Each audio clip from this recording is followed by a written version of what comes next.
is a word that upon hearing makes a person's heart beat faster and their soul longs to weep. The world is tired of wars, not because it doesn't believe in the triumph of good, but because evil unites and possesses a long-term supply of time and resources.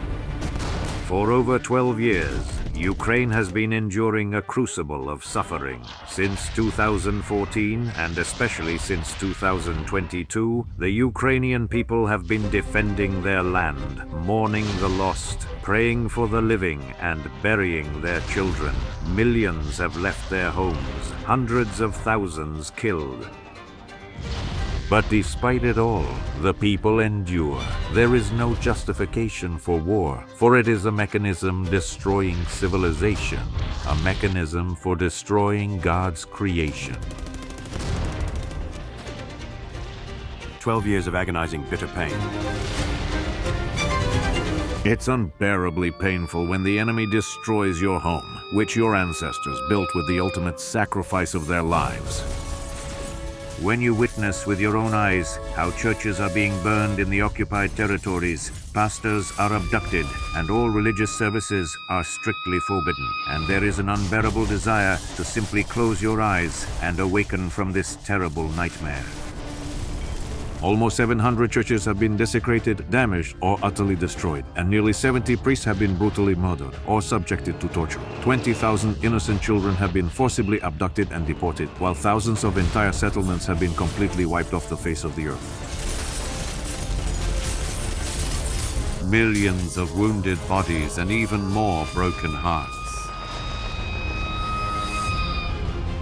Christians are praying in basements, subways, and bomb shelters not only for an end to the fighting, but also that this war does not befall other countries.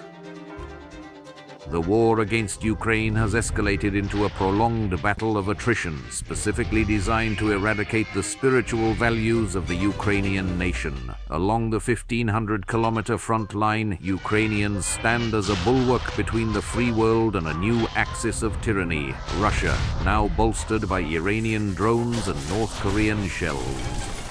This is not merely a war of weapons, but a global spiritual confrontation of light and darkness, of freedom and tyranny, of life and death.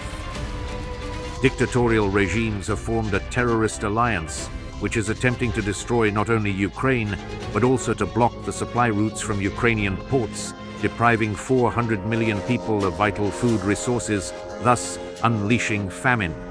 The axis of evil is gathering its forces for attacks in other parts of the world as well. And in the midst of this battle, the Church has a sacred duty to lift up its voice in earnest prayer. On February 24th, on the National Day of Prayer, let us unite in prayer for victory and peace. Join us now. Your heartfelt prayers and your unwavering support for Ukraine will undoubtedly bring about the ultimate victory of light over the encroaching darkness.